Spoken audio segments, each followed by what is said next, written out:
ماشاء اللہ. کیا حال ہے بچوں؟ آپ لوگ خیریت سے ہو؟ اہلاً و سہلاً. تو بسم اللہ، پھر آپ ہی لوگوں سے شروع کرتے ہیں. بسم اللہ. پہلے سوال آپ لوگ جو سوال کرنا چاہتے ہو، جو سوال لے کر آئے ہو، پہلے وہ کرو، پھر انشاءاللہ بات سے بات نکل آئے گی. اب میری جان، ایک لفظ میں جواب ہے کہ زمین اور آسمان کا فرق ہے، اور اس کے لیے تفصیلی جواب کے لیے ہم ریکمینڈ کریں گے کہ ہماری یہ کتاب خلافت راشدہ پڑھو. یہ پڑھیے کتاب. یہ کتاب بچے آپ کے تمام سوالوں کا جواب دے گی انشاءاللہ، کہ ڈیموکریسی میں خلافت راشدہ میں کیا فرق ہے. جو آج کل مروج نظام ہے، اس نظام کو ریفارم کیا جا سکتا ہے، اس کو بہتر بنایا جا سکتا ہے، یا اس کو ریپلیس کرنا پڑے گا، اس کو تبدیل کرنے کی ضرورت ہے. کیا اسلام اور جمہوریت ایک ہی چیز ہے؟ کیا اسلام کیپٹلسٹ اکنامک سسٹم کے اندر اسلام کو فٹ کیا جا سکتا ہے، پھنسایا جا سکتا ہے، یا اس نظام کو تبدیل کر کے ایک نیا نظام لانا پڑے گا؟ بیٹا دیکھو، ایک بات ذہن میں رکھو. اگین ہم پھر وہی کہیں گے کہ ہماری یہ کتاب خلافت راشدہ کی جو ہے، اس میں آپ کو سارے سوالوں کا جواب ملے گا. ہم جنرل جواب آپ کو دے دیتے ہیں. 4 خلفۂ راشدین، خلافت راشدہ وہ 4 خلفۂ راشدین پر ہی مبنی ہے نا. وہ 4 خلفۂ راشدین جس طرح منتخب ہوئے ہیں، وہ چاروں مختلف طریقہ انداز ہیں. سیدنا ابوبکر صدیق، ان کا انتخاب کس طرح ہوا؟ وہ حضور نے اپنی ظاہری حیات مبارک میں ہی آپ کو امام بنا دیا. سب کو معلوم تھا کہ سیدنا ابوبکر صدیق سے بڑا مقام کسی کا نہیں ہے، آپ پہ بیعت کر لی گئی. سیدنا ابوبکر صدیق نے نامنیٹ کیا کہ میں عمر کو چھوڑ کے جاتا ہوں. سب لوگوں سے پوچھا خوش ہو؟ سب نے کہا جی خوش ہیں. عمر کو، سیدنا عمر ہو گئے. سیدنا عمر زخمی ہوئے، آپ نے 6 بندوں کی ٹیم بنا دی. 6 بندوں کی ٹیم بنا کے آپ نے کہا مسلمانوں سے جس کو مرضی چاہو سلیکٹ کر لو اس میں سے، اور اس میں سے آپس میں وہی صحابہ آپس میں کچھ وڈرا کر گئے، کچھ آپس میں مشورہ ہوتا گیا. آخر میں اس میں سیدنا عثمان الیکٹ کر لیے گئے. سیدنا عثمان شہید ہوئے ناگہانی، کوئی نہیں بچا. لوگوں نے سیدنا علی کو بنا لیا. جو وہاں موجود تھے انہوں نے سیدنا علی کی بیعت کی. اتنا بڑا مقام تھا، لوگوں نے قبول کر لیا.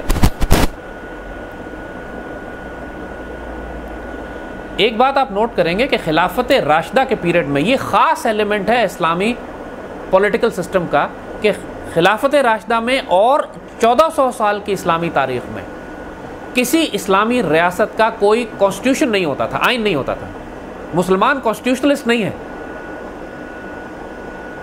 یہ جو کانسٹیٹیوشنلزم کا سسٹم ہے نا، یہ وہ ہے وطن کے ساتھ جو ایسوسیٹ کیا، جس کو اقبال نے کہا ہے کہ تازہ خداؤں میں سب سے بڑا آج کل خدا جو ہے وطن ہے، جو پیرہن ہے اس کا وہ مذہب کا کفن ہے.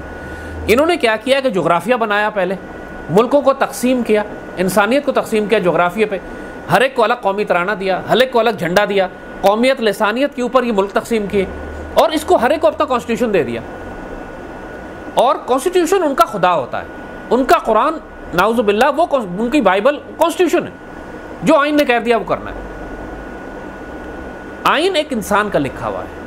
جس طرح کوئی انسان کے لکھے ہوئے قوانین ہوتے ہیں، آئین انسانوں کے لکھے ہوئے ہوتے ہیں. یہ ممکن نہیں ہے کہ آئین جو ہے انسان کی تمام سیاسی ضرورتوں اور مسائل کے حل ایک آئین میں کوئی انسان سوچ کے حل دے سکے. اسی لیے خلافت راشدہ میں آپ نوٹ کریں گے کہ کوئی کانسٹیٹیوشن نہیں تھا. دیکھو دو کانسٹیٹیوشن. ہمارا طریقہ کار کیا ہے؟ ہمارا ایک جنرل کانسٹیٹیوشن ہے قرآن و سنت، اور قرآن و سنت کی انٹرپریٹیشن، ہر دور کے مسائل کو سامنے رکھتے ہوئے مسئلوں کا حل نکالنا، اس کو کہتے ہیں اجتہاد. اور یہ بات حضرت معاذ بن جبل والی روایت سے بالکل واضح ہو گئی تھی کہ جب آپ کو یمن کی مہم پہ حضور نے بھیجا تو حضور نے پوچھا تھا معاذ کیسے فیصلہ کرو گے؟ سیدھی قرآن سے، اذا لم تجدوا، اگر قرآن میں تم کو نہ ملے. یہ نہیں ہے کہ قرآن میں نہ ہو تو کیا کرو گے، قرآن میں ہے. سوال یہ کیا گیا تم کو نہ ملے تو کیا کرو گے. لوگ ترجمہ کرنے والے ڈنڈی مار جاتے ہیں یہاں کہ قرآن میں نہ ہو تو کیا کرو گے. یہ ترجمے کی غلطی جو ہے، اقبال بھی چیخ پڑے تھے اس کے اوپر کہ اقبال تو احکام تو تیرے برحق ہیں، اللہ میاں تیرے احکام تو برحق ہیں، مگر اپنے مفسر، یہ جو ہمارے مفسر ہیں، تعویل سے بناتے ہیں قرآن کو پاجن. تعویل اتنی کرتے ہیں کہ قرآن سنسکرت کی ہندو کی کتاب بن جاتی ہے. اقبال چیخے تھے اس بات کے اوپر کہ تعویلیں کیوں کرتے ہو؟ قرآن میں صاف صاف تو لکھا ہوا ہے. عقل میں بات نہیں آتی، تعویل کرتے. تو صحابہ ان سے پوچھا، انہوں نے کہا جی قرآن سے. سیدی نے پوچھا قرآن میں تم کو نہ ملے تو؟ سیدی آپ کی سنت سے. اگر سنت میں نہ ملے اذا لم تجد، پھر وہی اجتہد بالرائے، پھر میں اپنی رائے سے اجتہاد کروں. حضور نے اتنا پسند فرمایا ہے، انہوں نے کہا یہ اب یہ قیامت تک کے لیے لا بن گیا مسلمانوں کا. آج بھی دنیا میں جو آزاد قومیں ہیں ان کا کانسٹیٹیوشن نہیں ہوتا. انگلینڈ کا کانسٹیٹیوشن نہیں ہے، دنیا کی آج سب سے آزاد قوم جو ہے نا، تکبر والی اور آزاد، جو کسی کے اوپر کوئی پالیسی اپنے اوپر مسلط نہیں ہونے دیتی، وہ انگلینڈ ہے. اس لیے کہ سارے یہودی بھی وہیں بیٹھے ہوئے ہیں، بینک آف انگلینڈ بھی وہیں ہے، پوری دنیا کو وہیں سے کنٹرول کرتے ہیں. پچھلے کئی سو سال سے یہودیوں کا جو گڑھ ہے، جو مرکز ہے جس سے یہ پوری دنیا میں فتنہ پیدا کر رہے ہیں، وہ انگلینڈ ہے. اور انگلینڈ کا کانسٹیٹیوشن نہیں ہے. ان سے پوچھو تم لوگ کیسے کام کرتے ہو. اب دیکھیں الفاظ سنیں، کہتے ہیں ہم اپنی ٹریڈیشن اور روایات لیتے ہیں اور وقت کے تقاضوں کے مطابق فیصلے کرتے ہیں. یہی تو بابا قرآن و سنت اور اجتہاد ہے. یہی تو قرآن و سنت اور اجتہاد ہے. جو ہمارے نزدیک جو قرآن و سنت اور اجتہاد ہے، وہ کہتے ہیں کہ ہم اپنی روایتوں، اپنی ٹریڈیشن، اپنے بزرگوں کے فیصلوں، اپنی تاریخ اور پھر وقت کے ضرورت کے مطابق جو فیصلے ہوتے ہیں اس کے مطابق ہم فیصلہ کر لیتے ہیں. وہ جو ضروری سمجھتے ہیں کرتے ہیں. وہ یہ نہیں کہتے کہ آئین کے شق 73 کے آئین میں یہ لکھا تھا، 74 کی اور پہلی ترمیم میں، دوسری ترمیم میں، تیسری ترمیم میں. یہ غلاموں کے لیے ہوتا ہے. اور ڈیموکریسی کی فنڈامنٹل شرط، جو غلاموں کو ڈیموکریسی دی جاتی ہے، اس کی فنڈامنٹل شرط یہ ہے کہ آپ ایک کانسٹیٹیوشنلسٹ ہوں گے. ایک آئین بنا کے آپ کو دیا جائے گا 4 وکیلوں کی طرف سے، آپ نے اس آئین کو فالو کرنا ہے. قرآن و سنت پیچھے رہ جائے، آئین توڑنے پر سزائے موت ہے. قرآن و سنت اللہ رسول سے جنگ کرتے رہیں، وہ جائز ہے، اس میں کوئی مسئلہ نہیں. بات سمجھے آپ؟ تو بات صرف یہ نہیں ہے کہ الیکشن کس طریقے سے کرانے اور ووٹنگ کیسے دینی ہے. اس پورے نظام کے ماحول کو سمجھو، اس پورے نظام کی اسپرٹ کو سمجھو. جو سود اور ربا کا نظام ہے نا، وہ صرف یہ نہیں ہے کہ آپ نے 100 روپے دیے اور 110 روپے واپس لے لیے اور سود ہو گیا. اس لحاظ سے تو کرنٹ اکاؤنٹ میں آپ پیسے رکھے تو سود ہی نہیں ہے وہاں پہ. تو آپ تو پھر اسلامی نظام نافذ ہو گیا وہاں. تو پھر تو جھگڑا کس بات کا ہے؟ پھر آپ بینک کے اندر 100 روپے رکھیں آپ کرنٹ اکاؤنٹ میں، وہاں تو سود نہیں ہے. بات سود کی نہیں ہو رہی، سود کے نظام کی ہو رہی ہے. اور سود کے نظام کو اللہ نے، سود کی پریکٹس، اکنامک پریکٹس جو ہے، پھر حضور نے اس کی تشریح فرمائی ہے کہ سود لینے والا، سود دینے والا، اس پر گواہ بننے والا، اس کو لکھنے والا. صرف بات سود کی نہیں ہو رہی ہے خالی کہ 100 روپے دیے 110 روپے لے لیے. اس کے نظام کی بات ہو رہی ہے. اور پھر اس نظام کو ڈیفائن کیا ہے خود سورہ بقرہ میں. اللہ تعالیٰ نے من یکفر بالطاغوت، طاغوت کا لفظ استعمال کیا ہے اس کے لیے. طاغوت کوئی فرد نہیں ہے. طاغوت جو ہے وہ ایک نظام کا نام ہے. یہی پورا کفر کا نظام، جس میں اکنامک سسٹم بھی ہے، پولیٹیکل سسٹم بھی ہے، جوڈیشل سسٹم بھی ہے، سوشل سسٹم بھی ہے. یہ سارے نظام جو قائم ہے، اس کو ملا کر جو نظام بنتا ہے، یہ طاغوت ہے. اور اللہ نے من یکفر بالطاغوت ویؤمن باللہ کا حکم دیا. جو طاغوت کا کفر کرے اور اللہ پر ایمان لائے. تو طاغوت ایک فرد تو نہیں ہے، طاغوت ایک شیطان تو نہیں ہے، طاغوت ایک نظام کا نام ہے. طاغوتی طاقتیں سنتے ہیں نا آپ، اردو میں الفاظ سنے جاتے ہیں. طاغوت ایک نظام کا نام ہے. تو جو کوئی بھی چیز، اور یہ سب آپس میں انٹیگریٹڈ ہیں. مغرب کہتا ہے، ان کے جو بڑے بڑے مفکر ہیں وہ کہتے ہیں کہ پوری دنیا پر ہم جو قبضہ رکھتے ہیں اپنا، وہ 2 چیزوں کی وجہ سے رکھتے ہیں. ایک اپنے وکیل کی وجہ سے، ایک اپنے صحافی کی وجہ سے. ان کے پورے نظام کے جو 2 ستون ہیں، ایک لائر ہے جس کے ذریعے کانسٹیٹیوشن بناتے ہیں، قوانین بناتے ہیں. کانسٹیٹیوشن بھی لائر ہی بناتا ہے نا. یہ سارے جو انٹرنیشنل لاز بنائے جاتے ہیں، IMF کے، ورلڈ بینک کے، جتنے بھی سارے، یہ سارے لائرز بناتے ہیں، وکیل بناتے ہیں. وکیل ایکچولی شیطان کا سب سے بڑا انسٹرومنٹ ہے کہ جو وہ قانون سازی کرتا ہے جو اللہ رسول کی قانون سازی کے خلاف ہوتی ہے، مقابلے پہ کھڑی ہو جاتی ہے. یہ خود کہتے ہیں کہ ہم وکیل. پھر اس جھوٹ کو پھیلانے کے لیے صحافی کی ضرورت پڑتی ہے، میڈیا. اسی لیے آپ نوٹ کریں گے کہ میڈیا کو، پاکستان کے، دنیا کے کسی میڈیا کو مجھے بتائیں کہ جس کو معاشرے میں، قوم نے، حکمرانوں نے، دانشوروں نے، ملک علماء نے، ملک کے سمجھدار لوگوں نے میڈیا کو الیکٹ کیا ہو. میڈیا الیکٹ تو نہیں ہوتا. میڈیا تو ایک ذاتی پرائیویٹ NGO ہے. Media is an NGO. یہ جیو نیوز اٹھا دیں، دنیا اٹھا لیں، ایکسپریس اٹھا لیں، یہ کسی ذاتی ایک شخص کی ملکیت ہے نا، پرائیویٹ. اور پھر فورن فنڈڈ بھی ہے، باہر سے پیسے بھی لیتے ہیں. تو فورن فنڈڈ پرائیویٹ NGO، اس کو یہ اختیار کس نے دیا ہے کہ ملک اور قوم کے پورے نظام کو، نصیب کو تبدیل کرتی پھرے اپنی مرضی اور فہم اور فکر کے مطابق، اور وہ اس پیسوں کے مطابق جو باہر سے اس کو دیے جاتے ہیں. اس کو یہ رائٹ کس نے دیا ہے کہ میرے کمرے میں گھستی چلی آئے، میرے دفتر میں گھستی چلی آئے مائک لے کے. اور جناب صحافی کو آزاد صحافت ہے، پیشہ ورانہ ذمہ داریاں پوری کرتے پھر رہے ہیں. کس نے حق دیا ہے اس کو، اس بات کا کہ میری پرائیویسی میں حملے کرے؟ مومن کی جس طرح جان حرمت والی ہے، اس کا مال بھی حرمت والا ہے نا. حجۃ الوداع پہ یاد ہے نا آپ کو، حضور نے فرمایا تھا کہ مومن کو آپ قتل نہیں کر سکتے، اس کا مال نہیں لوٹ سکتے. اسی طرح مومن کی عزت پہ بھی حملہ نہیں کر سکتے. عزت پہ حملہ کرنا بھی ویسے ہی ہے جیسے آپ اس کی جان پہ یا اس کے مال پر حملہ کر رہے ہیں. آپ ہمارے گھر، کسی کے گھر میں آئیں، چیزیں چوری کر کے لے جائیں، کر سکتے ہیں؟ نہیں کر سکتے. قتل کر جائیں کر سکتے ہیں؟ نہیں کر سکتے. تو آپ مائک لے کے اس کے گھر میں گھس کے اس کا تماشا دنیا میں کیسے بنا سکتے ہیں؟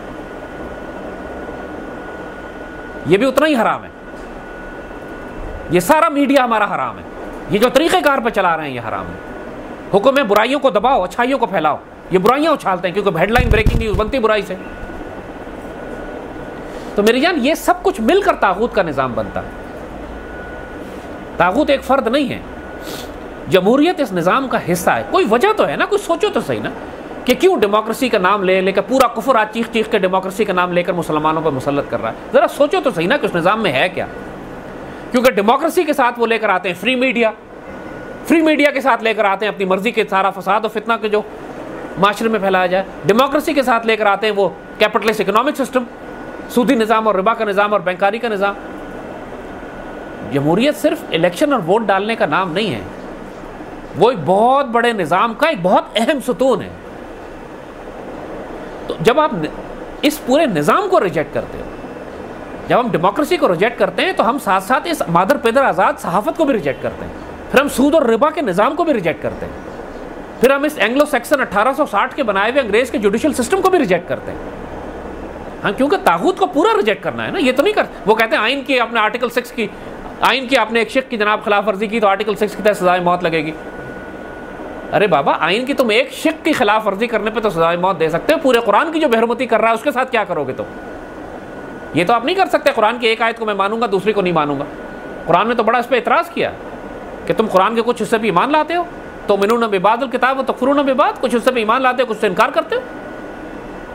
الا للہ دین الخالص, اللہ کے لیے تو خالص دین ہے. یہ قرآن, یہ ساری کی ساری قرآن کی آیتیں. تو بچے جان, مسئلہ ہمارے ساتھ یہ ہوا ہے کہ جب غلام نسلیں پیدا ہوتی ہیں نا, جب نسلیں غلام پیدا ہوتی ہیں, مثال آپ کو دیتے ہیں کہ جو ہمارے گھروں میں بطخیں اور مرغیاں ہوتی ہیں نا, بطخیں تو پوری دنیا میں اڑنے والی برڈ ہے نا, بطخ اڑتی ہے ہمیشہ. ہمارے گھروں میں جو بطخیں نہیں اڑتی, حالانکہ سب کچھ وہی ہے ان کے پاس, پر بھی وہی ہے, وزن بھی وہی ہے, سائز بھی وہی ہے, بطخ بھی وہی ہے, نسل بھی وہی ہے, کویک کویک بھی ویسی کرتی ہے, اڑتی کیوں نہیں ہے؟ سوچا ہے کبھی؟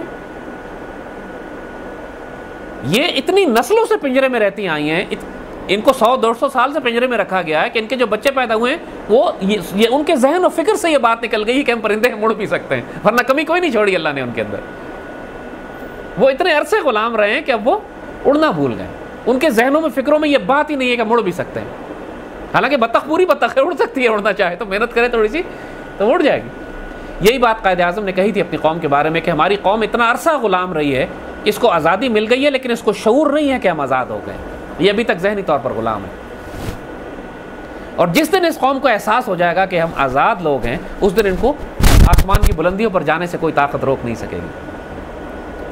اسی لیے یہی بات یہودی بھی کہتے ہیں. ان کی جو مشہور کتاب ہے protocols of the learned elders of Zion, جس کے اندر سارے انہوں نے پوری دنیا پہ قبضہ کرنے کے اپنے راز لکھے ہوئے ہیں, اس میں وہ کہتے ہیں کہ ہمیں لاکھوں کی فوج سے, لاکھوں کی آبادی سے خوف نہیں آتا, ہمیں ایک مرد آزاد سے ڈر لگتا ہے کہ وہ مرد آزاد ایک آتا ہے اور وہ لاکھوں کو زندہ کر دیتا ہے, لوگوں کو ہوش دلا دیتا ہے, لوگوں کو احساس دلا دیتا ہے کہ تم بھی آزاد ہو سکتے ہو. اسی لیے اقبال کا سارا کلام آپ دیکھیں تو مرد آزاد سے بات کرتے ہیں. اقبال کا کلام ہی سارا یہ ہے, تیرے آزاد بندوں کی نہ یہ دنیا نہ وہ دنیا.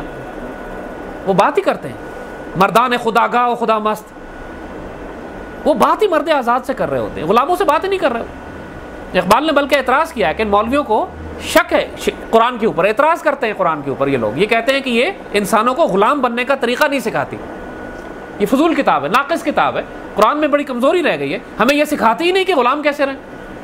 ہر وقت ہمیں کہتی رہتی ہے کہ آزاد بنو, مرد آزاد بنو, شیروں دلیروں کی طرح زندگی گزارو. یہ کیا بغیرتی اور غلامی کی زندگی گزار رہے ہیں؟ اسلام میری جان شیروں اور دلیروں کا دین ہے, بغیرتوں اور بے شرموں کا دین ہی نہیں ہے. ان کو سمجھ ہی نہیں آنے والا یہ دین, ان کے لیے ہے ہی نہیں ہے. لہٰذا جو بے شرم اور بغیرت ہو اس کو چاہیے کہ اسلام کے قریب بھی نہ جائے, قرآن کو ہاتھ نہ لگائے, طبیعت خراب ہو جائے گی اس کی, کیونکہ یہ کتاب شیروں اور دلیروں کے لیے بنی ہے, غیرت مندوں کے لیے, مجاہدوں کے لیے, شاہینوں کے لیے, مرد آزادوں کے لیے. بات سمجھے ہو بچوں؟ تو یہ جو جتنا بھی نظام ہے نا جمہوریت کا, یہ ڈیموکریسی کا ہی سسٹم.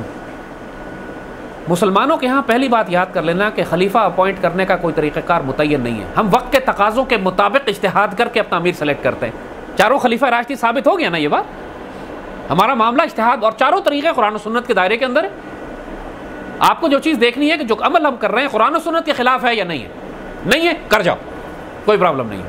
وقت کے تقاضوں کے مطابق جو مرضی ایڈجسٹ کرنا ہے کرو حالات کے مطابق. سیدنا ابوبکر اور طرح سے آئے, سیدنا عمر اور, سیدنا عثمان اور, سیدنا علی اور پھر جو ایک بات کی جاتی ہے کہ آج کے دور میں آپ خلافت راشدہ کا نظام کیسے نافذ کریں گے, وہ تو امام مہدی نے کرنا تھا. کہ یہ بھی ایک بہت بڑی غلط فہمی ہے, بہت بڑی غلط فہمی ہے. خلافت راشدہ کا نظام نافذ کیا جا سکتا ہے, اس میں کوئی پرابلم نہیں ہے, لیکن خلیفہ راشد خلافت راشدہ اس وقت بنے گی کہ جب خلیفہ راشد آئیں گے. نظام پہلے قائم کیا جا سکتا ہے. وہ خلافت راشدہ کا نظام آج بھی دنیا میں جہاں جہاں بھی لوگوں نے اس کے بٹس اینڈ پیسز کوئی بھی حصے لگائے ہوئے ہیں, دنیا کے مختلف کانسٹیٹیوشن نے اسلام سے نظام لے کے اپنے نظام کو درست کیا. عطاء اللہ قاسمی ہمارے رائٹر ہیں, وہ گئے سوئٹزرلینڈ میں, کہتے ہیں ہم نے پوچھا کہ آپ نے اتنا اچھا نظام کیسے قائم کیا یہاں پہ کہ کوئی چوری ڈاکہ ڈکیتی نہیں ہوتی. تو سوئٹزرلینڈ پولیس نے ان سے کہا کہ آپ نے حضرت عمر کا نظام نہیں پڑھا. پوری دنیا میں جو لوگوں نے خیر کا کام کیا ہے تو مسلمانوں سے سیکھا ہے. گاندھی یہ بات کرتا تھا, اپنی قوم کو کہتا تھا کہ اگر ہندوستان میں امن چاہتے ہو تو سیدنا عمر کا نظام قائم کرو. جہاں بھی دنیا میں کوئی خیر ہے سیکھی مسلمانوں سے, انہوں نے خلافت راشدہ سے سیکھی. حضرت عمر بن عبدالعزیز وہ تو امید خلیفہ تھے نا, خلافت راشدہ ختم ہونے کے بہت بعد میں آئے. حضرت عمر بن عبدالعزیز وہ کوئی خلیفہ راشد تھے نہیں تھے, لیکن آپ نے اتنا شاندار خلافت راشدہ کا نظام قائم کیا امید خلیفہ ہونے کے باوجود کہ آپ کو تاریخ میں 5واں خلیفہ راشد کہا جاتا ہے یا نہیں ہے بات. جب سیدنا عمر بن عبدالعزیز اس کو قائم کر سکتے ہیں خلافت راشدہ کے ختم ہونے کے بعد, اس سے ہمیں پوری دلیل مل گئی کہ جب بھی کوئی صالح حکمران سیدنا عمر بن عبدالعزیز جیسا آئے گا وہ خلافت راشدہ کا نظام قائم کر سکتا ہے کہ جس میں لوگ زکوٰۃ لے کر پھریں گے, کوئی زکوٰۃ لینے والا نہیں ہوگا. اس سے بڑی معراج کوئی نہیں ہے نا, اکنامک پراسپیرٹی کی, خوشحالی کی, اس سے بڑا مقام تو آپ قائم ہی نہیں کر سکتے کہ دنیا میں غریبی ختم ہو جائے, آپ زکوٰۃ لے کر پھریں, کوئی زکوٰۃ لینے والا نہ. دنیا کا کوئی اکنامک سسٹم ایسا نظام پیش کر سکا, وہ خلافت راشدہ کا نظام تھا. اور وہ خلیفہ راشد نہیں تھے مگر ان کو خطاب دیا گیا خلیفہ راشد کا اس کمال کی وجہ سے. تو آج کے دور میں بھی اگر کیا ہم پر یہ کسی کی بددعا لگی ہوئی ہے کہ ہم صرف 1860 کے بنائے ہوئے اینگلو سیکسن لا پر ہی چلیں گے؟ نعوذ باللہ بددعا لگی ہے ہمیں کسی کی, اس کو ہم تبدیل کر کے قرآن کا لا کیوں نہیں لا سکتے؟ کیا ہمیں بددعا لگی ہوئی ہے کہ جب تک امام مہدی نہیں آئیں گے ہم سود اور ربا کے نظام میں ہی چلیں گے؟ ہم اس کو تبدیل کر کے بیت المال کی بنیاد پر اسلامک اکنامک سسٹم کیوں نہیں بنا سکتے؟ کیا ہمیں بددعا لگی ہوئی ہے کسی کی نعوذ باللہ کہ ہم جمہوریت اور ڈکٹیٹرشپ کے درمیان ہی کھیلتے رہیں گے اور ہم خلافت راشدہ کا پولیٹیکل سسٹم نہیں قائم کریں گے؟ بیٹا یہ غلام لوگوں کی بات ہے, کیسے نہیں ہو سکتا, امام مہدی کریں گے. اقبال نے اسی پر کہا تھا, تم ہو کیا ہاتھ پہ ہاتھ رکھے منتظر فردا ہو, کل کا انتظار کر رہے ہو ہاتھ پہ ہاتھ رکھے. اقبال نے بڑی سخت بات اس پر کہی تھی کہ تمہارے لیے امام برحق وہ ہے, تمہارے لیے تمہارا لیڈر وہ ہے, تمہارے لیے امام مہدی تمہارا وہ ہے جو تمہیں آج کے دور میں زندہ رہنا, آزاد ہونا سکھا دے. بھائی جس طرح قیامت تو آنی ہے نا, آگے سب کو پتہ ہے قیامت آئے گی, آپ قیامت کے انتظار میں ہاتھ پہ ہاتھ رکھ کے بیٹھے رہتے ہو یا اپنی موت کی وجہ سے آپ نیک عمل کرتے ہو کہ پتہ نہیں میری موت تو شاید کل پرسوں کسی وقت واقع ہو جائے؟ آپ کے لیے قیامت کون سی ہے بتاؤ؟ آپ کی موت کا وقت, جب آپ کی موت آ گئی آپ کے لیے تو قیامت آ گئی. اس کے بعد دنیا 1000 سال رہے یا 10,000 سال رہے, آپ کو کیا فرق پڑتا ہے؟ آپ کا ٹائم تو ختم ہو گیا. اسی طرح آپ آج کی دنیا میں ہو, اللہ تعالیٰ حضرت عیسیٰ کو کب بھیجتا ہے, امام مہدی کو کب بھیجتا ہے, ہرمجدون کی جنگ کب ہوتی ہے دنیا پہ, پوری دنیا پہ وہ دجال کب نکلتا ہے, دجال کب قتل ہوتا ہے, وہ بات کی باتیں ہیں. آپ وہ ڈیوٹی کرو جو آپ کے سامنے ہے. میرے آقا سیدی صلی اللہ علیہ وسلم نے فرمایا کہ اگر تم کو پتہ لگ جائے کہ کل قیامت آنے والی ہے اور آج تم کھجور کا پودا لگا رہے ہو تو پودا لگاتے رہو, ہاتھ نہ اٹھانا. یہ نہ کہنا کل قیامت آ رہی ہے کیا فائدہ کام کرنے کا. اپنی ڈیوٹی کرو جو تم نے کرنی ہے, تمہارے وقت کی پوری کرنی ہے. اقبال نے یہی بات کہی تھی, وہی ہے تیرے زمانے کا امام برحق جو تجھے حاضر و موجود سے بیزار کرے, موت کے آئینے میں دکھا کر تجھے رخ دوست زندگی اور بھی تیرے لیے دشوار کرے. ہوئی جس کی خودی پہلے بیدار, وہی مہدی وہی آخر الزمانی. بھئی تمہارے لیے تو وہی مہدی اور وہی آخر الزمانی ہے کہ جو تم کو ذلت و غلامی اور رسوائی سے نکال کر عزت کے مقام پر بٹھا دے. اصل مہدی جب آئیں گے سو آئیں گے. مہدی کسے کہتے ہیں؟ رائٹلی گائیڈڈ، ہدایت یافتہ. ایک انسان کی قیامت اس کی موت ہے نا، ایک انسان کی قیامت اس کی موت ہے. تو انسان اپنی موت کے لیے تیاری کرتا ہے کہ میری موت کسی لمحے آ سکتی ہے، ابھی آ جائے گی، شام کو آ جائے گی، صبح آ جائے گی، مجھے نہیں معلوم. تو آپ ہاتھ پہ ہاتھ دھر کے نہیں بیٹھتے، نیک اعمال کرتے ہو، پتہ نہیں کبھی موت آ جائے، اللہ تعالیٰ کے حضور میں کچھ لے کے تو جاؤں گا. اسی طرح آپ انتظار نہ کرو اس بات کا کوئی اور آئے گا تو امت کو ٹھیک کرے گا. یہ آپ کی ڈیوٹی ہے، آپ نے کرنی ہے. آپ سے سوال کیا جائے گا، آپ سے حساب لیا جائے گا اس بات کا. تو بچے جان، آپ کا جو سوال تھا کہ جمہوریت اور خلافت، ہم نے ایک جنرل بات اس کو کر دی ہے، ایک پورا بیک گراؤنڈ پس منظر دے دیا ہے. اب انشاءاللہ جب یہ کتاب بھی پڑھو گے تو بات اور واضح ہو جائے گی. بیٹا جان، آج کے دور میں نا، یہ تو ڈاکٹر اسرار نے بھی یہ بات کہی ہے اور ہم بڑی شدت کے ساتھ اس بات کو ایمفسائز کرتے ہیں کہ ذاتی طور پر ہمیں اس بات میں کوئی شبہ نہیں ہے کہ پچھلے 300 سال میں اقبال سے بہتر قرآن کسی نے نہیں سمجھا. حضرت مجدد الفسانی کے بعد کسی نے قرآن سے بہتر نہیں سمجھا جو اقبال نے سمجھا. اور اقبال نے جمہوریت کے بارے میں، اس ویسٹرن ڈیموکریسی کے بارے میں جو کہا ہے وہ پڑھ لو کہ یہ وہ نظام ہے جس میں انسانوں کو گنا کرتے ہیں، تولا نہیں کرتے. یہ ظلم و استبداد کا دیو ہے جو پاؤں مارتا چلا آ رہا ہے، جس کو تم آزادی کی نیلم پری سمجھتے ہو. اقبال نے تو بڑا سخت الفاظ جمہوریت کے بارے میں، اسی ڈیموکریسی کے بارے میں استعمال کیے. ڈکشنری میں اس کی کیا ڈیفینیشن ہے وہ بیمانی بات ہے. ایکچولی اگر ڈکشنری کی ڈیفینیشن اٹھاتے ہیں اس کا مطلب ہے ڈیموکریسی. ڈیمو کہتے ہیں جلوس کو، ہجوم آبادی کو، موب کو، جسے انگریزی میں کہتے ہیں آپے سے باہر کنٹرول کراؤڈ. اور ڈیموکریسی کا لفظی مطلب ہے ایک ایسے ہجوم کی حکومت جس کا نہ کنٹرول ہو، نہ سر ہو، نہ پیر ہو، جو آپے سے باہر ہوا ہوا. اور یہی ہماری جمہوریت ہے.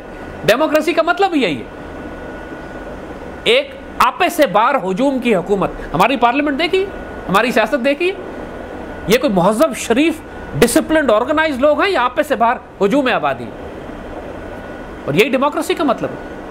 اس دن ایک ٹیلی ویژن کے اوپر ایک اینالسٹ آئی ہوئی تھی ہماری مخالف، وہ خود کہتی ہے جی جمہوریت میں تو انارکی ہوتی ہے، جمہوریت میں تو کیوس ہوتا ہے، جمہوریت میں تو انتشار پھیلتا ہی پھیلتا ہے. ارے بابا، تو اللہ انتشاری کو تو مٹانے آیا ہے، ہمیں تو ایسا نظام نہیں چاہیے جس میں انتشار اور فساد ہوتا ہو. وہ کہتی ہے جی آپ ڈسپلن لانا چاہتے ہیں ڈکٹیٹر کے ذریعے، ہمیں ڈیموکریسی چاہیے، اس میں فساد ہوتا ہے. ٹھیک ہے، فساد اچھا ہے، تو تمہیں اچھا ہوگا، اللہ کو تو اچھا نہیں لگتا. اس فساد کو تو اللہ ناپسند فرماتا. فساد کے مقابلے میں محکم آرڈر چاہتا ہے.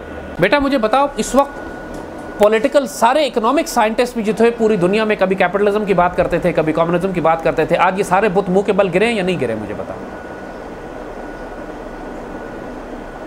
مجھے بڑے بڑے اکانومسٹ کے مجھے ای میلز آتے ہیں جن کے دلوں کو اللہ تعالیٰ نے تبدیل کیا. وہ ہم سے کہتے ہیں کہ زید صاحب ہمیں بتائیں ہم توبہ کس طرح کریں.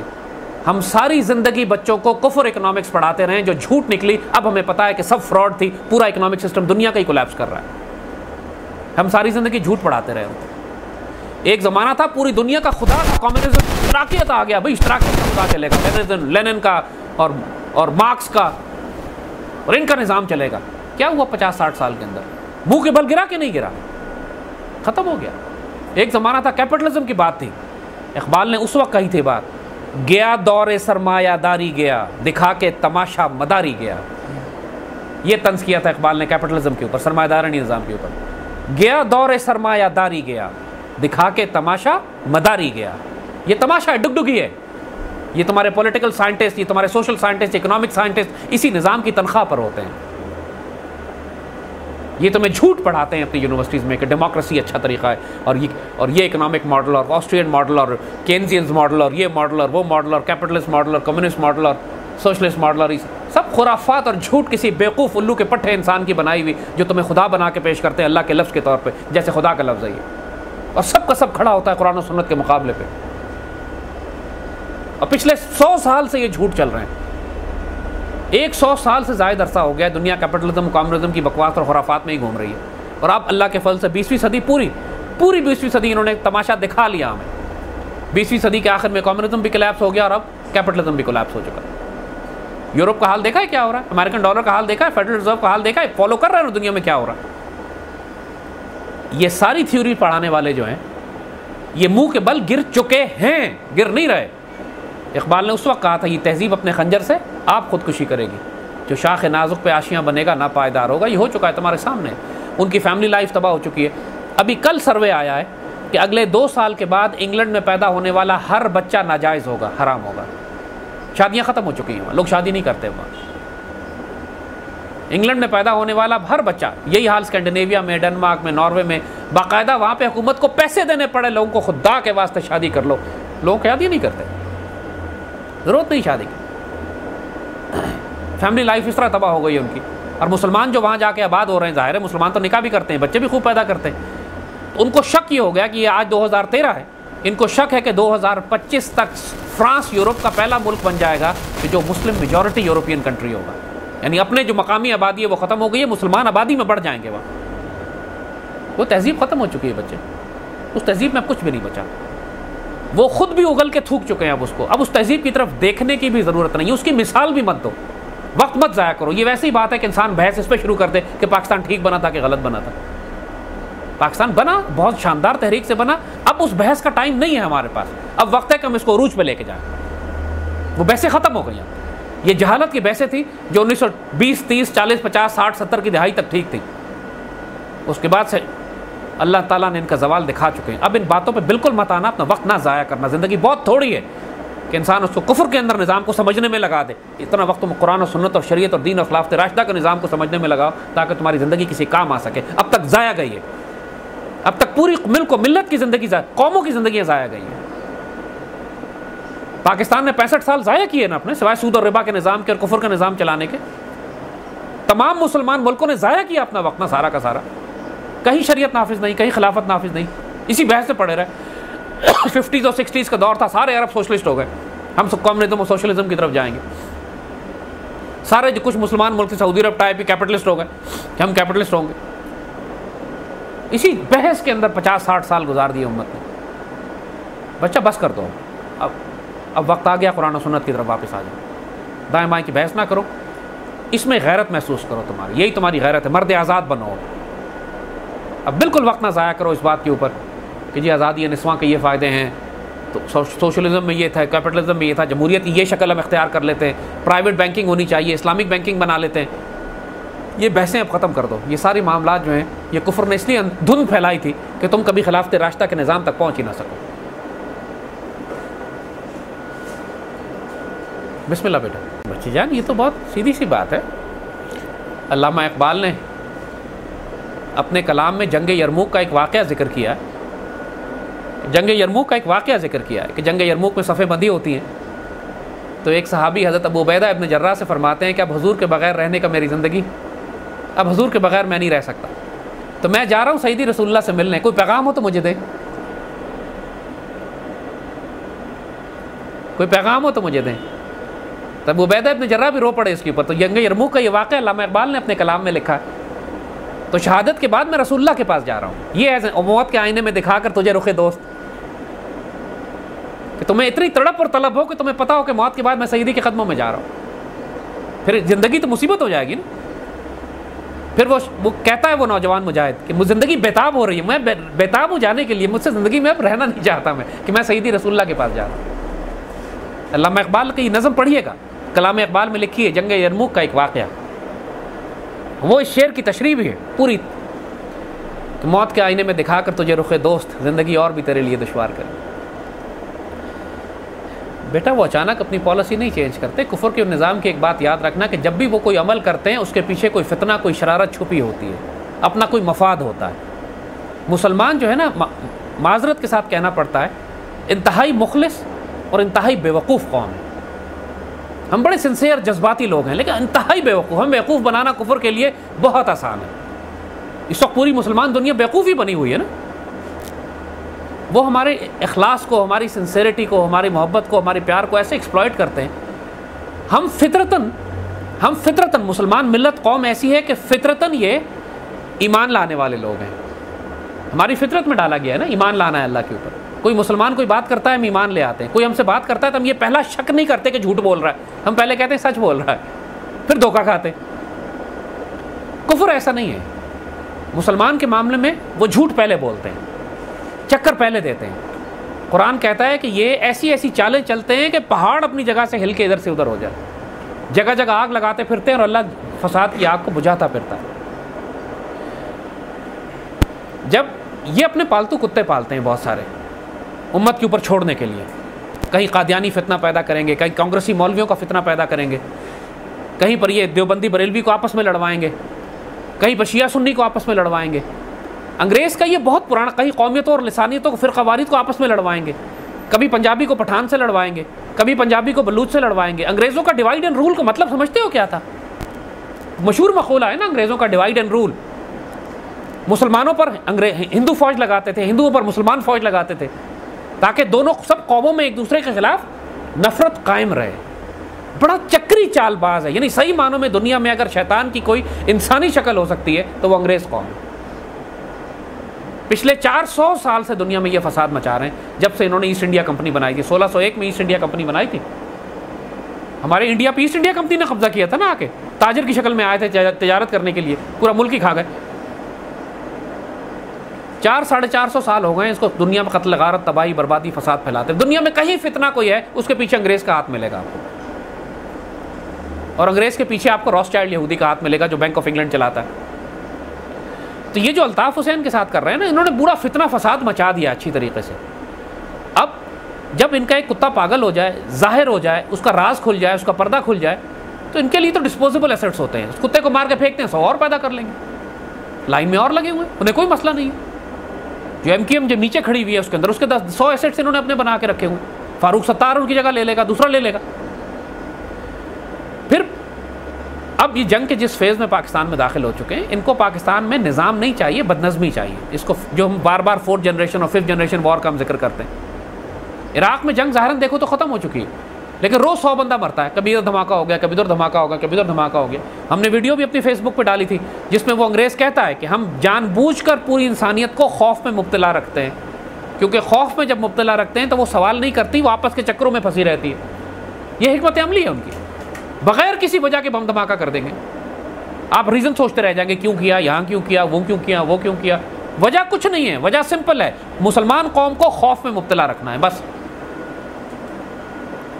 تو الطاف حسین کو ان کے اپنے نظام میں وہ پھنس گیا ہے، چیزیں سامنے آ گئی ہیں، ان کے لیے چھپانا مشکل نہیں ہے. ابھی بھی اس کو بچانے کی کوشش کر رہے ہیں.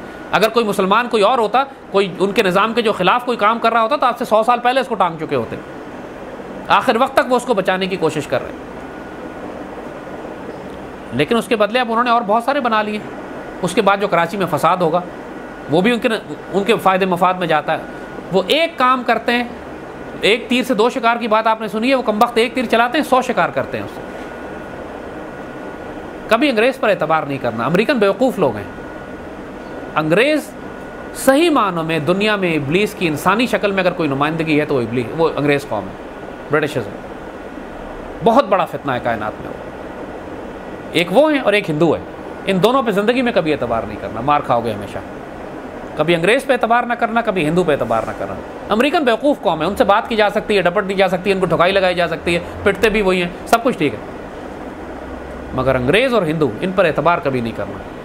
دنیا کے سب سے فتنہ انگیز، جس کسی نے ہندو سے دوستی کی بات کی، انگریز سے دوستی کی بات کی، وہ منہ کے بل گرے گا، بے عزت ہوگا دنیا میں بھی اور آخرت میں. بیٹا جان مرد آزاد آپ لوگوں کو بننا ہے نا، آپ لوگ کیوں نہیں بن رہے؟ بنو بیٹا جان. پہلے رول ماڈل ہوتا ہے. بات یہ ہے کہ اقبال سے پہلے تو کوئی مرد آزاد نہیں تھا نا، حتیٰ کہ قائد اعظم بھی مرد آزاد نہیں تھے، وہ بھی کانگریس میں تھے نا. اللہ ایک مرد آزاد کو بھیجتا ہے تحفے کے طور پر، حجت کے طور پر. یعنی وہ تحفہ بھی ہوتے ہیں اور قوم پر حجت بھی ہوتے ہیں. چاہے لیبیا میں عمر مختار کو بھیجا آپ نے، وہ ایک مرد آزاد کھڑا ہوا اٹالین فوجوں کے خلاف جہاد کرتا رہا.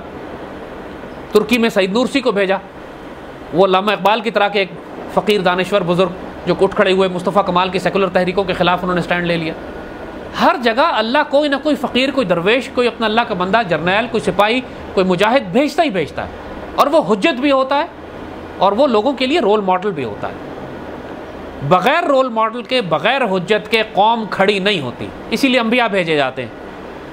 اب نبی تو کوئی نہیں آنا ہے، اب فقیر آئیں گے، اولیاء آئیں گے، علماء آئیں گے، مجاہد آئیں گے، اب مجدد آئیں گے. اب اس طرح کے لوگ آئیں گے جو وقت کے تقاضوں کے مطابق. جب تلوار کی ضرورت ہے صلاح الدین ایوبی آئیں گے. جب دانش اور علم اور فکر اور حکمت اور آئیڈیالوجی اور نظریات کی ضرورت ہے تو علامہ اقبال آئیں گے. ہر دور کا تقاضا ہوتا ہے نا. اور وہ تیار کرتے ہیں رول ماڈل، وہ خود رول ماڈل ہوتے ہیں اور وہ نسلیں تیار کرتے ہیں۔ امت کا اتنا زوال تھا اس دور میں، جس دور میں علامہ اقبال تشریف لائے، کہ آپ یقین کریں کہ علامہ اقبال ساری زندگی محنت کرنے کے باوجود 3 یا 4 لوگ تیار کر سکے، مگر وہ 3-4 لوگ بھی فیصلہ کن تھے۔ ایک آپ نے محمد اسد کو تیار کیا، لیوپولڈ ویس جنہوں نے جا کے ڈپارٹمنٹ آف اسلامک ریکنسٹرکشن، ایک قائد اعظم کو تیار کیا، سردار عبدالرب نشتر کو تیار کیا، علامہ اقبال کی ساری تیاری کر رہے تھے۔ یہ 3-4 لوگ، لیاقت علی خان انفلوئنس ہوئے، یہ 3-4 لوگ ہی بس تیار ہوئے، اور آپ دیکھیں گے کہ پاکستان موومنٹ میں سارا کردار ان لوگوں کا ہے۔ جب انہوں نے انتقال کیا اس کے بعد کوئی تھا ہی نہیں۔ اور اب 21ویں صدی میں آ کے جب اللہ تعالیٰ نے نوجوانوں کی جماعت کی یہ ڈیوٹی لگائی ہے کہ اقبال کو دوبارہ زندہ کریں، اور پھر یہ جب اللہ تعالیٰ نے ہمیں توفیق اور اجازت دی کہ ہم میڈیا پہ آ کر سٹینڈ لیں، اقبال کا بیان بھی کریں اور کفر کے نظام کے خلاف اذان بھی دیں، تو پھر یہ ایک مثال بنتی نوجوانوں کے لیے کہ یار جب یہ سر کر سکتے ہیں تو پھر ہم بھی کر سکتے ہیں۔ ہر ایک کو اپنی اپنی جگہ پر یہ اذان دینی ہے نا۔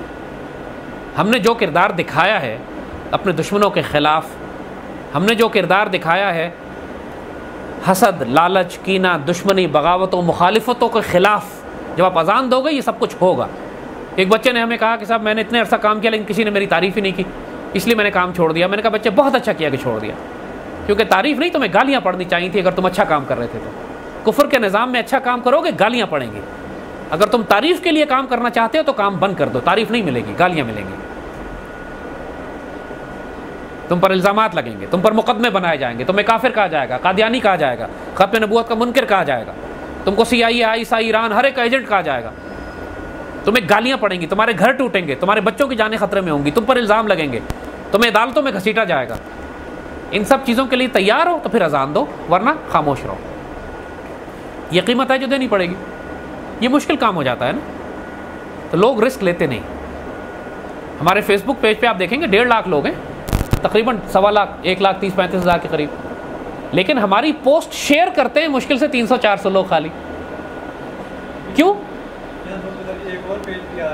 وہ چھوڑو بچے، بات بہت پرانی ہو گئی ہے، وہ ہائی جیک پیج ہے، وہ ہمیں پتا ہے، سب کو معلوم ہے کہ وہ ختم پیج ہے، لیکن جو بات ہو رہی ہے اس کو سمجھو کہ 1.5 لاکھ لوگوں میں سے 300-400 ہماری پوسٹ آگے شیئر کرتے ہیں۔ کیوں 1.5 لاکھ کیوں نہیں کرتے؟ اس لیے کہ جب آپ ہماری پوسٹ آگے شیئر کرتے ہیں اپنے دوستوں میں تو آگے گالیاں پڑتی ہیں نا،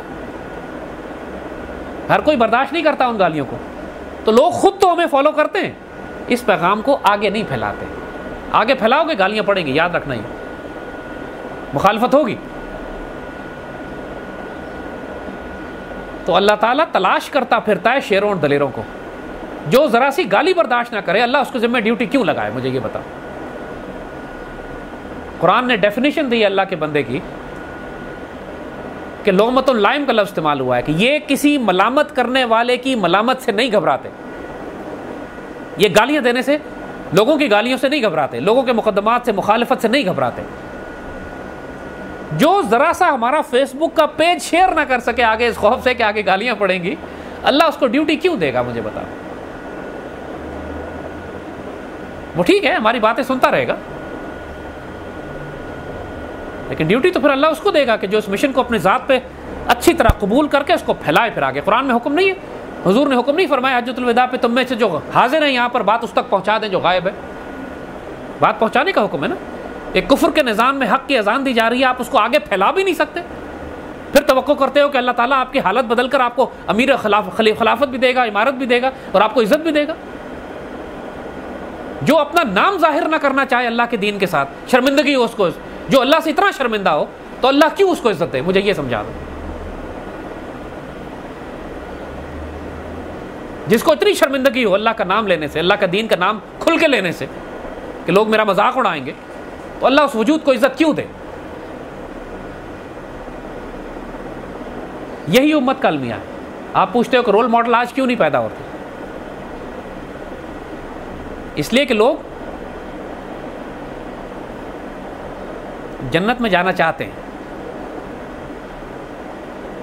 لیکن ایئر کنڈیشن کمروں میں بیٹھ کے، جنت میں جانا چاہتے ہیں امت رسول کی آبرو لٹ رہی ہو، امت رسول تباہ و برباد ہو رہی ہو، لیکن اس کے لیے کوئی خطرہ مول نہیں لینا چاہتے، کوئی نقصان نہیں اٹھانا چاہتے۔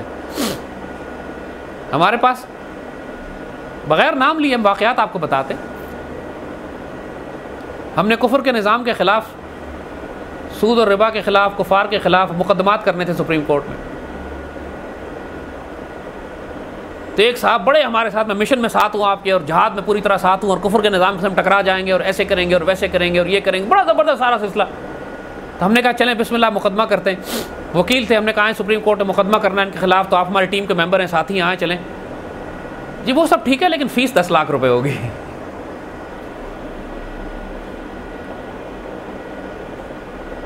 اللہ کے دین کی خاطر وہ اپنی فیس پہ نہیں چھوڑ سکتے تھے معمولی، اور فیس کرنا کیا ہے آپ نے، کیس پہ فائل ہی جمع کرانی ہے نا۔ تو بچے پھر ایسے نہیں ہوتا ہے، قربانی دینی پڑتی ہے نا، اپنی جیب سے خرچ کرنا پڑتا ہے، اپنی جان مال عزت آبرو قربان کرنی پڑتی ہے، اپنی ہر اینڈ سیکیور کر کے، محفوظ کر کے، گارنٹی کے ساتھ، انشورنس کے ساتھ، اپنے سارے پیسے مکمل کر کے جہاد نہیں ہوتا۔ یہ ساری گارنٹیز آپ کو ملی ہوئی ہوں اور اس کے بعد آپ نکلیں گے اللہ کی راہ میں، ایسے نہیں ہوتا۔ اللہ کی راہ میں نکلنے کے لیے سب سے پہلے اپنا سب کچھ قربان کرنا پڑتا ہے۔ حضرت عمر کی مثال ہے نا، اور حضرت ابوبکر کی، حضور نے فرمایا کہ جہاد کے لیے سامان لے کر آؤ، تو حضرت عمر گھر کا آدھا سامان لے کر آئے، اور حضرت ابوبکر جھاڑو پھونچ کے۔ اس پورے واقعے کو بھی اقبال نے اپنے کلام میں ذکر کیا ہے کہ صدیق کے لیے اللہ اس کا رسول بس۔ تو بنی جان، اسی لیے صدیق اکبر ہے نا، کہ ان کا مقابلہ سیدنا عمر بھی نہیں کر سکتے۔ جب حضور نے کہا، سیدی نے کہا کہ جہاد کے لیے سامان چاہیے، گھر میں جھاڑو پھیر دیا، سارا سامان لا کے۔ بیٹا جان، حضرت بلال پر جب پتھر رکھے جا رہے تھے اور ان کی چربی سے کوئلے نیچے بجھ رہے تھے، تو حضرت بلال نے یہ سوال نہیں کیا تھا کہ یہ نظام کب بدلے گا۔ یاد رکھنا یہ بات،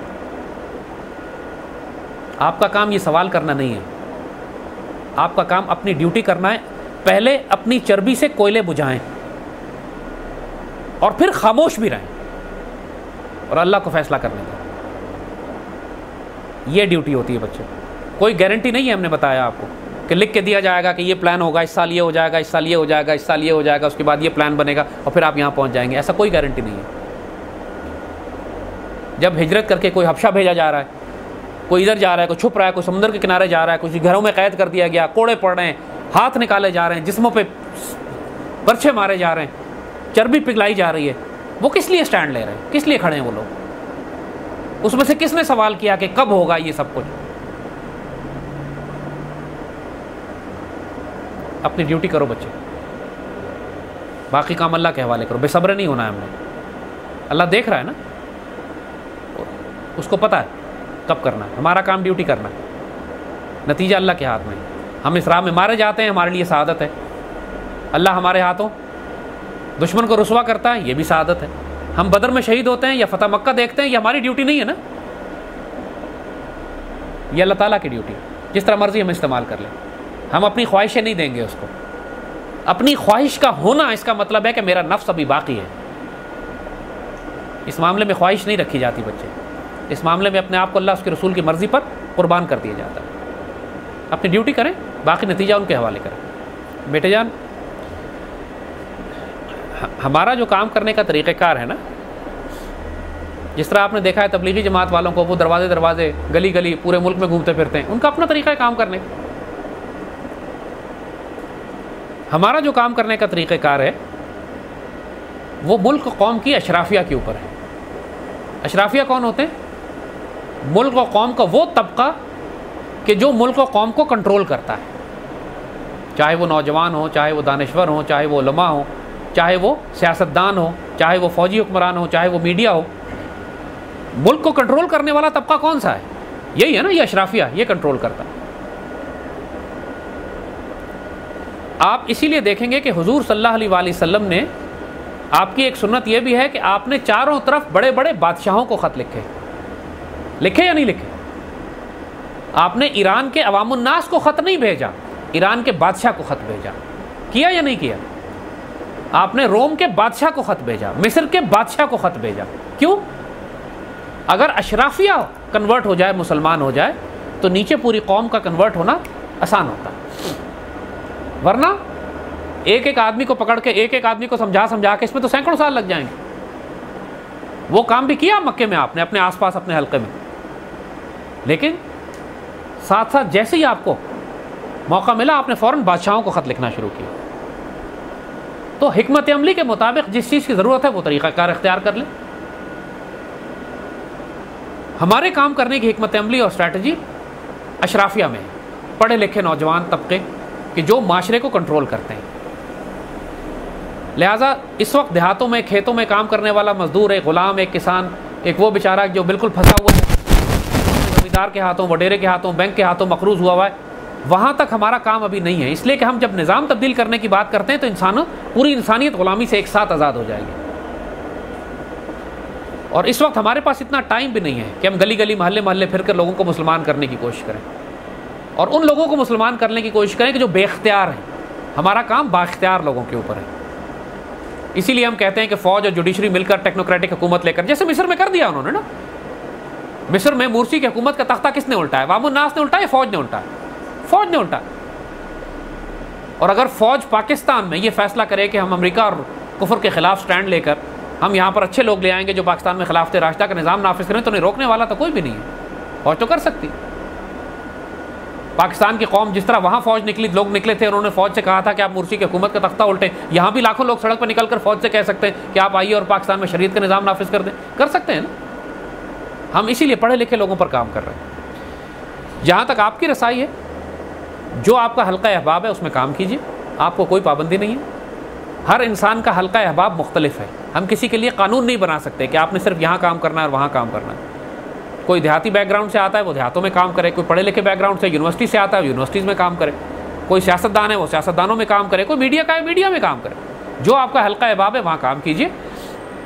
انسان چاہے غریب ہو، چاہے پھٹے پرانے کپڑے میں رہتا ہو، چاہے اس کو کھانے کو نہ ملے، اس کا تعلق اس کے ایمان سے نہیں، اللہ رسول کی محبت سے نہیں ہے. ہمارے جو اعلیٰ ترین لوگ دنیا میں گزرے ہیں ان کے گھروں میں 2-2 مہینے چولہے نہیں جلتے تھے. مسلمان کے لیے غربت کوئی بہانہ نہیں ہے. کہا جائے کہ یار تم شریعت پہ عمل کیوں نہیں کرتے، روزہ کیوں نہیں رکھتے، نماز کیوں نہیں پڑھتے، اللہ رسول سے تعلق کیوں نہیں، قرآن کیوں نہیں پڑھتے، یہ غریب آدمی ہو. یہ جواب نہیں ہے کوئی، یہ کوئی جواب ہی نہیں ہے.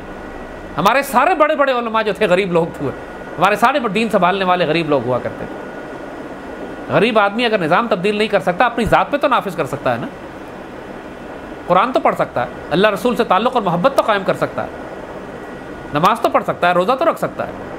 ہمارا جو غریب طبقہ ہے پاکستان میں، جتنا ہمارا کرپٹ امیر طبقہ ہے نا، یہ ٹاپ کلاس رولنگ کلاس جتنی کرپٹ ہے اور دین سے دور ہے، بدنصیبی سے ہمارا غریب طبقہ بھی اتنا ہی دور ہے دین سے. آپ دیہاتوں میں چلے جائیے، یہ بدنصیبی اس لیے کہ نہ تعلیم ہے، نہ تربیت ہے، نہ تزکیہ ہے، نہ مرشد پہنچا، نہ استاد پہنچا، نہ ایجوکیشن پہنچی. تو جو بھینس چلا رہے ہوتے ہیں، وہ جو بکریاں پالی ہوئی ہوتی ہیں، ان کی اپنی حالت ان بھینس اور بکریوں سے مختلف نہیں ہوتی. وہی جہالت ہے، اسی طرح قتل کرتے ہیں، اسی طرح لڑتے ہیں، اسی طرح جھگڑتے ہیں، اسی طرح عورتوں پہ ظلم، اسی طرح بچوں پہ ظلم، اسی طرح ایک دوسرے کے خلاف قبائلی جنگیں. بالکل جہالت اس حد تک ہے کہ ناقابل یقین. وہی حال ہمارے عمرہ طبقے کا. تھوڑا سا دین اگر سلامت رہ گیا ہے تو شرم لحاظ جو رہ گئی ہے وہ مڈل کلاس درمیانے طبقے میں رہ گئی ہے. اب اس کو بھی خراب کر رہے ہیں میڈیا اور ٹیلی ویژن پہ جو آوارگی اور جو سارے سلسلے اور ڈرامے اور سلسلے چیزیں چل رہی ہیں. تو بچے جو تمہارے اختیار میں ہو تم کرو. جو کام اللہ نے تم سے لینا ہے وہ لے لے گا. اپنی نیت کو خالص رکھو اور اللہ سے مدد طلب کرو. راستے بنانا اس کا کام ہے، اذان دینا آپ کا کام ہے. بسم اللہ. بیٹا جان جب انسان بات کرے نا تو ساتھ خود سے سوچو، تفکر کرو، غور کرو کہ جو میں بات کر رہا ہوں، جو میں مسئلہ اٹھا رہا ہوں، اس مسئلے کا حل کیا ہو سکتا ہے. ساتھ حل، جو ایک مرد آزاد ہوتا ہے نا وہ مسئلہ نہیں اٹھاتا، وہ مسئلے کے ساتھ اس کا حل بھی دیتا ہے. ایک غلام مسئلے اٹھاتا ہے. یاد رکھنا یہ فرق مرد آزاد اور غلام آدمی کا. غلام صرف مسئلے کھڑے کرے گا، یہ کیسے ہوگا، یہ کیسے ہوگا، وہ کیسے ہوگا، یہ کون کرے گا، یہ کس پر میں اعتبار کر، نظام کیسے بدلے گا، سونے اور چاندی کا سکے آج کیسے آئیں گے. یہ غلاموں کے سوال ہیں. مرد آزاد ایسے نہیں کرتے، وہ کر کے دکھا دیتے ہیں. وہ اگر سوال اٹھاتا ہے تو جواب ساتھ دیتا ہے. میرے بچے پاکستان کا سارا نظام آپ کے سامنے ہے نا. پاکستان میں جوڈیشری بھی ہے، پاکستان میں سیاست بھی ہے، میڈیا بھی ہے، ہمارے علماء اور دانشور بھی ہیں، ہمارے وابڈا، ریلوے، OGDC، سوئی سدرن، سوئی ناردرن، KESC، یہ ادارے بھی ہیں. ان سب کی پرفارمنس بھی آپ کے سامنے ہے. مجھے یہ بتائیے کہ اگر انڈیا پاکستان پر حملہ نہیں کر رہا تو کیا وابڈا اور ریلوے کے خوف سے نہیں کر رہا یا پاکستان آرمی کے خوف سے نہیں کر رہا؟ صاحب بات کرو. پاکستان آرمی کے خوف سے نہیں کر رہا. تو اس کا مطلب یہی ہوا کہ آرمی کا فائدہ تو ہو رہا ہے کہ اگر یہ آرمی بیچ میں سے نکل جائے تو پھر آپ یوگوسلاویا بنیں گے، آپ بوسنیا بنیں گے، آپ عراق بنیں گے، آپ لیبیا بنیں گے، آپ سیریا بنیں گے، اس لیے کہ ان کی آرمی بیچ میں سے نکل گئی تھی اور آج وہ ملک کھنڈر بن گئے. اگر آج آپ کی عزت بچی ہوئی ہے، آپ کی بہنیں بیٹیاں آپ کے گھروں میں عزت سے، آپ کے گھروں میں آپ کی نگاہوں کے سامنے ہیں، یہ اسی پاک فوج کی وجہ سے ہے جس کو لوگ کہتے ہیں بیکار فوج ہے. اس فوج کو ایک دن بیچ میں سے ہٹائیں، پھر دیکھیں TTP والے اور انڈین آ کے آپ کے گھروں میں آپ کی بہنوں بیٹیوں کے ساتھ کیا کرتے ہیں، آپ کی آنکھوں کے سامنے کیا کریں گے. جو کشمیر میں کرتے ہیں یہ، پھر جو گجرات میں کیا انہوں نے، جو 47 میں کیا انہوں نے پاکستان بنتے وقت. تو اللہ سے ڈرنا چاہیے اس وقت سے. جو اس پاک فوج کو گالی دے اللہ سے ڈرے 100 دفعہ کہ اللہ کہیں اس کو ایسی آزمائش میں نہ ڈال دے کہ اس کے اور دشمنوں کے درمیان سے اللہ پاک فوج نکال دے. اگر پاک فوج نکل گئی آپ کے اور دشمنوں کے درمیان سے تو آپ کی بہنیں آپ کی آنکھوں کے سامنے ہندو استعمال کریں گے. یاد رکھنا یہ بات. تو فوج کو گالی دینے سے پہلے 100 دفعہ سوچنا اور توبہ کرنا اللہ سے، جس کی ناشکری کر رہے ہو آپ.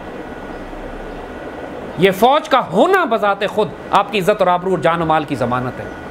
یہ کچھ بھی نہ کرے اور صرف کھڑی رہے اپنی جگہ پہ تو آپ کی جان و مال کی حفاظت کر رہی ہے.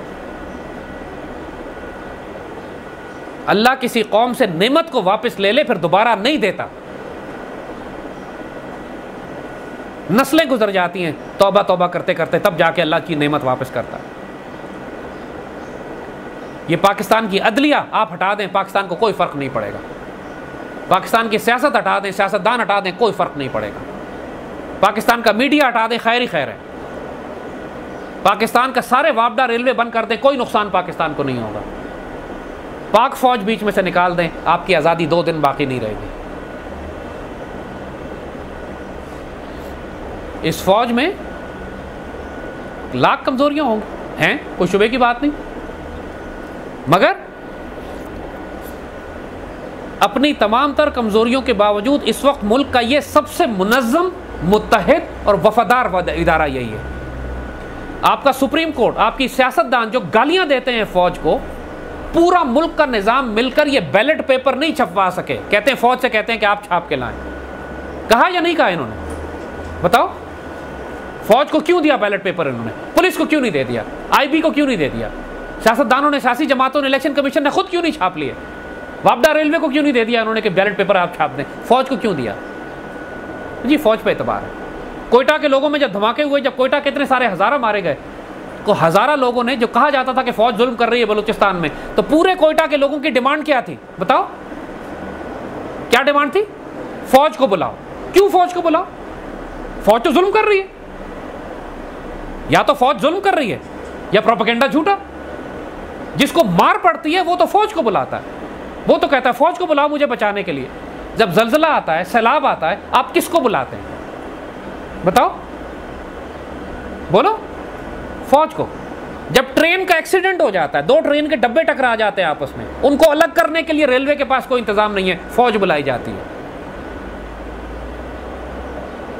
جب آپ کے ووٹر کی گنتی کرنی ہے کہ ہر گھر میں ووٹر کتنے ہیں کراچی میں، تو الیکشن کمیشن اور پورا سول حکومت مل کر ووٹوں کی گنتی نہیں کر سکتی، فوج بلائی جاتی ہے.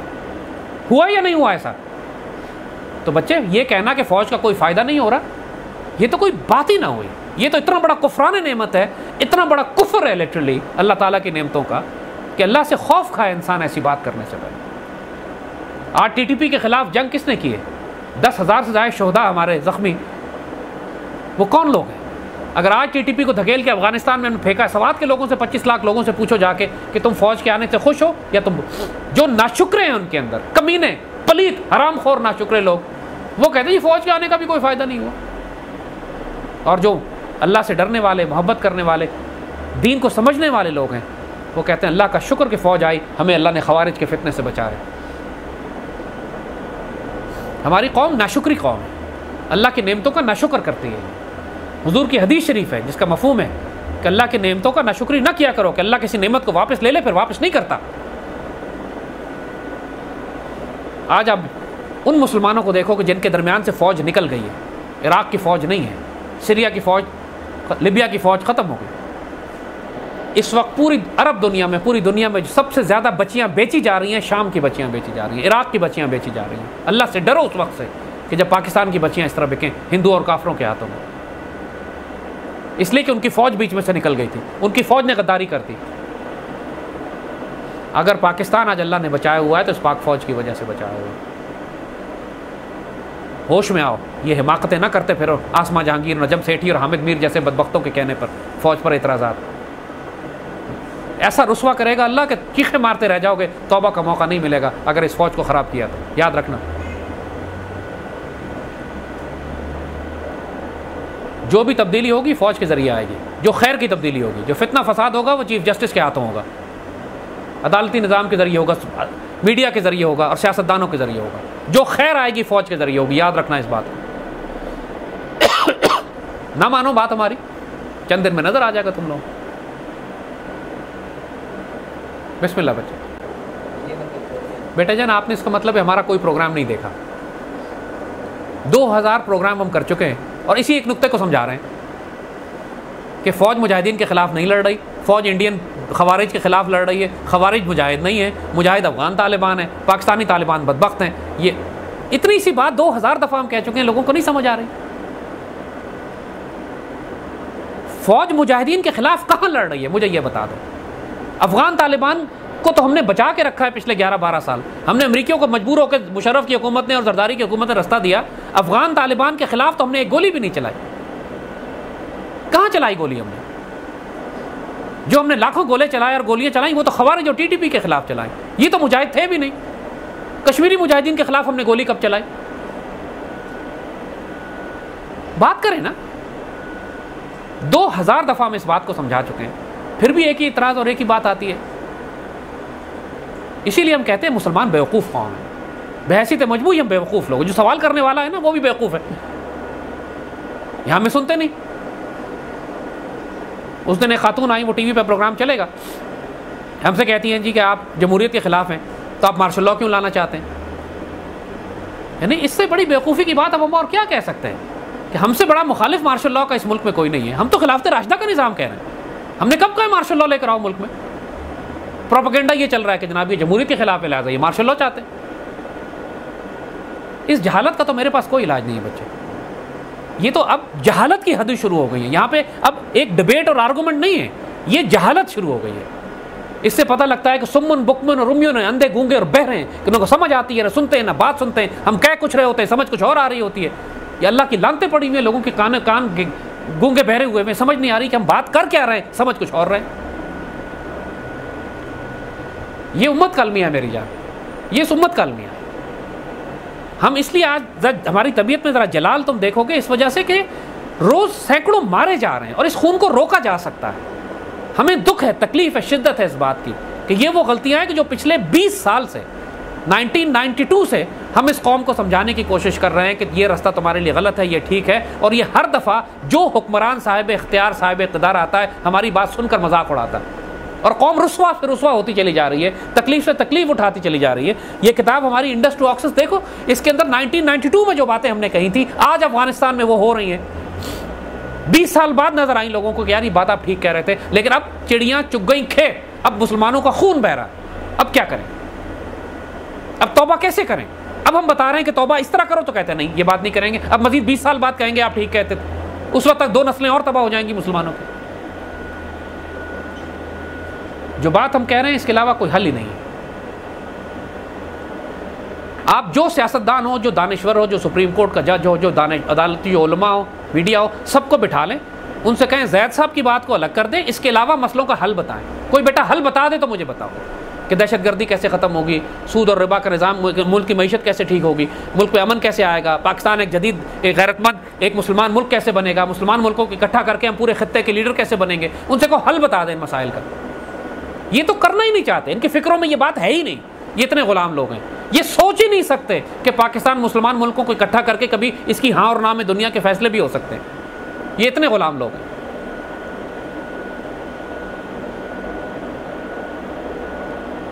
کیونکہ جو طبیعت کے اندر ہمارے جلال ہے نا اس وقت، وہ اسی وجہ سے کہ روز یہ جو تباہی مچی ہوئی ہے پورے ملک میں، ہر کوئی چیخ رہا ہے، رو رہا ہے، تباہ برباد ہو گیا. کہتا ہے حل کوئی نہیں ہے. ہم حل دیتے ہیں تو کہتے ہیں نہیں یہ تو نہیں ہو سکتا. میں نے کہا اچھا نہیں ہو سکتا، پھر انتظار کرو اور مار کھاؤ. یا تمہارے پاس کوئی حل ہے تو تم وہ دے دو. ہاتھ پہ ہاتھ رکھ کے تو نہ بیٹھو نا، مسئلہ حل کرو. حل تو ہوگا نا کہیں نہ کہیں مسئلے کا حل ان کے پاس ہے نہیں. جو ہم دیتے ہیں تو کہتے ہیں نہیں یہ کر نہیں سکتے، کیونکہ اس میں ان کے مفادات پہ ضرب پڑتی. کرنا آخر میں وہی پڑے گا جو ہم کہہ رہے ہیں. اس پورے نظام کو فوج کے ذریعے تبدیل کرنا پڑے گا. اچھے لوگ لانے پڑیں گے جو ملک کے اندر آ کے خلافت راشدہ کا نظام لائیں، بس اور کوئی حل نہیں ہے. اس کے علاوہ جو مرضی حل کرتے رہیں سوائے رسوائی کے، ایک دائرے کی شکل میں گھومتے رہیں گے، رسوا ہوتے رہیں گے، خون بہتا رہے گا، مرتے رہیں گے، تباہ ہوتے رہیں گے. جو مرضی سیاسی جماعت آ جائے، جو الیکشن کرا لیں، جتنے مرضی جلوس نکال لیں، جتنے مرضی دھرنے دے لیں، سوائے رسوائی کے کچھ نہیں ہے. جب تک کہ ایک ملک کے اندر ایک اچھے لوگوں کی جماعت لائیں کہ جو خلافت راشدہ کا نظام کریں، اور وہ اچھے لوگ الیکشن کے ذریعے نہیں آ سکتے، فوج کے ذریعے آئیں گے. اگر نہیں لائیں گے تو عراق بنیں گے، لیبیا بنیں گے، سیریا بنیں گے، صومالیہ بنیں گے، ایتھوپیا بنیں گے. بات وہی کہی نا کہ دائرۃ السوء ہے، برائی کے دائرے میں پھنسے رہیں گے، رسوا ہوتے رہیں گے. میرے بچے، اب میں کیا بات تمہیں اس بات کا جواب دوں کہ قائد اعظم نے پاکستان 35 میں کیوں نہیں بنا لیا، 47 میں کیوں بنایا؟ ہر کام کا ایک وقت متعین ہوتا ہے نا جان. علامہ اقبال جو ہیں وہ 1870 میں کیوں پیدا ہوئے، 1850 میں کیوں نہیں پیدا ہو گئے؟ میری جان، ہر کام کا ایک وقت متعین ہوتا ہے. اللہ تعالیٰ کے کچھ فیصلے ہوتے ہیں، اللہ تعالیٰ کے کچھ احکامات ہوتے ہیں. عربی میں کہتے ہیں کل امر اوقات، ہر کام کا ایک وقت مقرر ہوتا ہے. پاکستان بنا دیا ہمارے بڑوں نے، اس کے بعد 60 سال چاہے فوجی ہوں یا سویلین ہوں، وہ بیچارے صرف یا پاکستان توڑتے رہ گئے یا سنبھالتے رہ گئے. ان کے پاس آئیڈیالوجی، نظریات کا تو ٹائم ہی نہیں تھا. جنرل ضیاء کے دور میں فوج نے ہی کوشش کی تھی پاکستان کو ایک اسلامی نظریاتی ریاست بنانے کے لیے. جنرل ضیاء نے کوشش کی تھی نا. پاکستان کے آئین میں جو 62 اور 63 ڈالا ہوا ہے، کس نے ڈالا ہے بتاؤ؟ جنرل ضیاء نے. پاکستان کے آئین میں جو قرارداد مقاصد کو حصہ بنایا گیا ہے، جس میں لکھا گیا ہے کہ قرآن و سنت سب سے سپریم لا ہوگا، کس نے کیا ہے؟ فوج نے. جنرل ضیاء نے کیا نا، کسی سویلین نے تو نہیں کیا. بات یہ ہے کہ ہماری فوج یہ آئیڈیالوگز، تھنکر، نظریاتی طور پر مفکر، دانشور لوگ نہیں ہیں. یہ سمپل سیدھے سادے مجاہد لوگ ہیں. جس طرف لگا دو لگ جائیں گے، جو ڈیوٹی دے دو وہ کر لیں گے. قوم کے لیے قربان ہونا ہے قربان ہو جائیں گے. ان سے آپ یہ توقع کرو کہ یہ دانشوری کا کام بھی کریں گے تو یہ دانشور نہیں ہے. یہ علامہ اقبال نہیں بن سکتے. کسی کو ان کو ویژن دینا پڑتا ہے، گائیڈ لائن دینی پڑتی ہے، آئیڈیالوجی، نظریہ دینا پڑتا ہے. یہ اس کے مطابق کام کر لیتے. سیدھے سادے لوگ ہیں، کام کرنے والے. وہ جو مذاق بنا ہوا ہے، کھوپڑی ہوتی تو فوج میں جاتے ہی نہیں. یہ تو سیدھے سادے لوگ ہیں، لڑنے والے، قربان ہونے والے لوگ ہیں. زیادہ سوچنے سمجھنے والے لوگ نہیں ہیں یہ. لہٰذا آپ کو کہ ہمارے ملک کے علماء کا، دانشوروں کا یہ کام تھا، پولیٹیکل لیڈرشپ کا یہ کام تھا کہ اقبال کے ویژن کو زندہ کریں. ہمیں ایک اس طرح کا پولیٹیکل ماڈل دیں اور فوج سے کہیں کہ اس ماڈل کو امپلیمنٹ کرنے میں ہماری مدد کرو. فوج اعتراض نہیں کرتی، کبھی بھی نہیں کرتی. جنرل ضیاء نے اسلامائزیشن کا پروسیس شروع کیا، فوج نے اعتراض کیا؟ نہیں کیا. فوج تو ایمان، تقوی اور جہاد فی سبیل اللہ کا نعرہ فوج کو دیا، فوج نے اعتراض کیا؟ نہیں کیا. فوج میں شراب بند کر دی، انگریزی نظام بند کر دیا، شیروانی رائج کر دی، فوج نے اعتراض کیا؟ نہیں اعتراض کیا. یہ سیدھے سادے قربان ہونے والے لوگ ہیں. جو مضبوط لیڈر آ کے ان کو نظریہ دے گا، یہ اس کو فالو کر لیں گے. اب نظریہ آیا ہے، اب آئیڈیالوجی آئی ہے، اب علامہ اقبال کو دوبارہ زندہ کیا گیا ہے 21ویں صدی میں. اور یہ آئیڈیالوجی جس طرح آپ لوگ یہاں بیٹھے ہوئے ہو، اس طرح فوج میں بھی جا رہی ہے، میڈیا میں بھی جا رہی ہے، دانشوروں میں بھی جا رہی ہے، ججز میں بھی جا رہی ہے، قوم میں پھیل رہی ہے نا. کسی ایک طبقے میں محدود تو نہیں ہے. آپ یہاں کیوں آئے ہو آج ملنے کے لیے؟ کسی وجہ سے آئے ہو نا. جس طرح آپ ملنے کے لیے آتے ہو، اس طرح دانشور بھی آتے ہیں، علماء بھی آتے ہیں، طریقت والے شیوخ بھی آتے ہیں، فوجی افسران بھی آتے ہیں، عدالت والے وکیل اور ججز بھی آتے ہیں. ایک محفلیں لگتی ہیں ہماری ہر ایک کے ساتھ. کوئی اکیلا تو نہیں بیٹھے ہوئے ہم یہاں پہ. یہ آئیڈیالوجی پھیل رہی ہے قوم کے اندر. اب کیوں بڑے بڑے لوگ پہلی دفعہ کھل کے بات کرنے لگے کہ خلافت راشدہ کا نظام چاہیے؟ باتیں ہو رہی ہیں مین اسٹریم میڈیا پہ اس کی، نہیں اب شروع ہو گئی ہیں باتیں. پہلے کیوں نہیں ہوتی تھی؟ اب ایک سوچ پیدا ہوئی ہے، ایک فکر پیدا ہوئی ہے. اب لوگ بات کرنے لگے، ہمت آئی ہے لوگوں کو کہ ایسا ہو سکتا ہے. اس دن انصار عباسی کا آرٹیکل تھا کہ جمہوریت خلافت، اور یہ سب کے آرٹیکل آتے رہے خلافت راشدہ کے حوالے سے. اب کیوں لوگ بات کر رہے ہیں؟ پہلے کیوں نہیں کرتے تھے؟ اب ایک ماحول بن چکا ہے. ڈاکٹر اسرار تو برسوں سے خلافت کی بات کر رہے تھے لیکن کوئی سنتا نہیں تھا. اب الحمدللہ ماحول بن چکا ہے, وقت تعین ہو چکا ہے. ایک کفر کے دونوں نظام کولیپس کر چکے ہیں, گر رہے ہیں. کیپٹلزم بھی گر رہا ہے, کمیونزم بھی گر رہا ہے. اب لوگوں کو سمجھ آ رہی ہے کہ بات ٹھیک ہے, خلافت کا ہی رستہ رہ گیا. پہلے کمیونزم مضبوط تھا, کیپٹلزم مضبوط تھا. لوگوں سے کہو کہ کیپٹلزم ناپاک اور خراب نظام ہے, کمیونزم خراب ہے, کہتے تھے کہاں خراب ہے, دیکھیں عروج پہ جا رہا ہے. لوگوں کی عقلیں کم ہوتی ہیں. ہر کام کا ایک وقت متعین ہوتا ہے بچے. اللہ تعالیٰ ماحول بناتا ہے تاکہ جاہل لوگوں کو بھی سمجھ میں آنے لگے بات. مسلمانوں کو اقبال کی بات نہیں سمجھ آتی تھی کہ ہندو ہمارے دشمن ہیں. 1935 میں سب نے ہندوؤں کو ووٹ دیا, کانگریس کی حکومتیں بن گئی. 4 سال کانگریس نے کتے کی طرح بے عزت کیا نا مسلمانوں کو, تو 39 میں مسلمانوں کو ہوش آیا. جب کانگریس کی حکومتیں ٹوٹی تو اس کے بعد سب نے کہا کہ یار یوم نجات, قائد اعظم نے کہا یوم نجات بناؤ. مسلمانوں نے شکر ادا کیا, پھر جا کے 1940 میں قرارداد پیش کی کہ ہاں پاکستان بناتے. اس سے پہلے سمجھ میں نہیں آ رہی تھی بات مسلمانوں کو. 4 سال رسوا ہوئے کانگریس کے ہاتھوں, تب سمجھ آئی. مسلمان قوم کا المیہ یہ بیٹا کہ یہ شرافت سے, محبت سے, ادب سے نصیحت نہیں سنتے جب تک 10 جوتے نہ کھائیں. ہمارا المیہ یہ ہے آج کل کا. سیدھی بات نہیں سمجھ آتی جب تک کہ بے عزت نہ ہو کفر کے ہاتھوں. یہی حال ہماری قوم کا بھی ہے, یہی حال ہمارے سیاستدانوں کا بھی ہے, یہی حال ہماری فوج کا بھی ہے, یہی حال ہمارے سارے دانشور اور علماء کا بھی ہے. جب تک بے عزت نہ ہو, مار نہ کھائیں, اس وقت تک بولتے نہیں, اٹھتے نہیں, کھڑے نہیں ہوتے. حالانکہ قوم کی اشرافیہ کا یہ رول ہوتا ہے, یہ کردار ہوتا ہے کہ قوم کو لیڈ کرے, آگے بڑھ کر کھڑی ہو, نیا ٹرینڈ دے. لوگوں کو فیشن, نئے فیشن شروع کرتی ہے, اشرافیہ شروع کرتی ہے نا. جو فیشن اوپر شروع کرتے ہیں پوری قوم نیچے اس فیشن کو استعمال کر لیتی ہے. بھٹو کے دور میں بھٹو نے آ کے چائنیز کپڑے پہننا شروع کیے, چائنیز کوٹ, چائنیز کالر, پورا ملک چائنیز کالر پہننا شروع ہو گیا. ضیاء صاحب آئے, انہوں نے شیروانی پہنی, پورا ملک شیروانی پہننا شروع ہو گیا. مشرف آیا, مشرف نے آ کے جناب سوٹ پہنا, پورا ملک سوٹ پہننا شروع ہو گیا. ملک کی جو اشرافیہ ہے اس کا بڑا ایفیکٹ ہوتا ہے پورے قوم کو. پاکستان میں ہماری اشرافیہ کرپٹ ہے.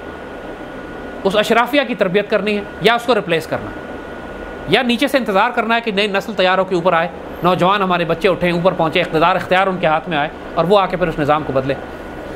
یا دوسرا طریقہ یہ ہے کہ اللہ تعالیٰ حالات اتنے خراب کر دے کہ مجبوراً فوج کو دخل دینا ہی پڑے, اور وہ ہو رہا ہے. حالات خراب ہو رہے ہیں. الیکشن, جمہوریت, ڈیموکریسی, لوگ تو سڑکوں پر لوگ نکلتے ہیں تو ٹائر و سڑک جلانے کے لیے, بجلی پانی گیس کے بحران. حالات اتنے خراب ہو جائیں, اللہ نہ کرے کہ فوج کو دخل دینا پڑ جائے, وہ بھی ایک طریقہ ہے. اب دیکھیں وہ طریقہ اللہ کے حوالے, ہمارا کام اذان دینا ہے. اللہ کس طریقے سے تبدیلی لاتا ہے, فوج کو کیسے مجبور کرتا ہے, یہ اللہ کا کام ہے, میرا نہیں ہے. ہمارا کام اذان دینا ہے. لیکن یہ بات بالکل طے ہے کہ تبدیلی فوج کے ذریعے آئے گی, اور کوئی ادارہ تبدیلی نہیں لا سکتا. فوج اچھے لوگوں کو لے کر آئے گی, مارشل لاء نہیں لگائے گی. مارشل لاء لگائے گی تو اپنا بھی بیڑا کرک کرے گی, ملک و قوم کا بھی بیڑا کرے گی. اب اس کو مارشل لاء نہیں, اب اس کو اللہ لاء لگانا ہے.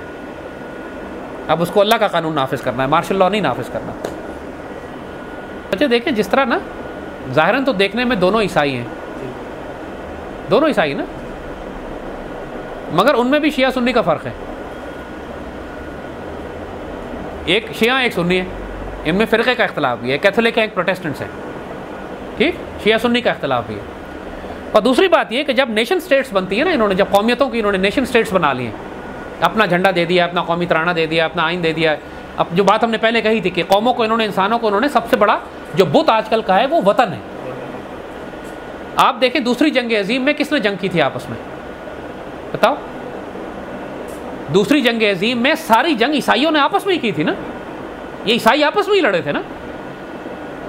جرمن بھی عیسائی تھے, روسی بھی عیسائی تھے, انگریز بھی عیسائی تھا, بیلجیم والے بھی عیسائی تھے, ہالینڈ والے بھی عیسائی تھے, امریکن بھی عیسائی تھے. یہ سب آپس میں ہی لڑے نا سارے, ایک دوسرے کا بیڑا غرق کر دیا پورے یورپ کا. تو اپنے مفادات کے لیے یہ آپس میں کتوں کی طرح بھی لڑتے ہیں. تو جو انگلینڈ کی, برٹن کی فورن پالیسی ہے, ضروری نہیں ہے کہ وہ امریکہ کی فورن پالیسی بھی ہو. برٹن بہت ہوشیار ہے, وہ امریکہ کے ذریعے پٹواتا ہے چھوٹے ملکوں کو. اسرائیل بھی یہی کرتا ہے, امریکہ کو استعمال کر کے پٹواتا ہے پورے مڈل ایسٹ کو. کبھی آپ نے دیکھا کہ اسرائیل کی فوج گئی ہو براہ راست عراق سے جنگ کرنے کے لیے, یا شام سے, یا مسلمانوں سے بات, لیکن امریکہ کی فوج آتی ہے, اسرائیل کے حکم پر آتی ہے, اسرائیل کے کہنے پر آتی ہے. امریکن بیوقوف قوم ہے, کبھی ان کو انگریز استعمال کرتا رہا ہے, کبھی اسرائیلی استعمال کرتے ہیں. ان کی اپنی کچھ بھی نہیں ان کے پاس. لیکن انگریز بہت سمجھدار قوم ہے. انہوں نے 1601 میں ایسٹ انڈیا کمپنی بنائی تھی. اور 1857 میں انڈیا پہ قبضہ کیا ہے، 250 سال لیے، لگے رہے، نسلیں تبدیل ہو گئی ہیں، پالیسی نہیں بدلی، 250 سال لگے رہے یہ اس بات پر کہ ہم نے انڈیا پہ قبضہ کرنا ہے۔ ہماری پالیسی تو 5 سال کی نہیں بنتی، 2 سال کی نہیں بنتی، ایک حکومت آتی ہے پچھلی حکومت کی پالیسی چینج کر دیتی ہے۔ ان کا فوکس دیکھا ہے کتنا، 250 سال لگے رہے کہ ہم نے انڈیا پہ قبضہ کرنا ہے، اور کر کے دکھایا۔ بڑی خبیث قوم ہے یہ، اس سے ہمیشہ محتاط رہنا۔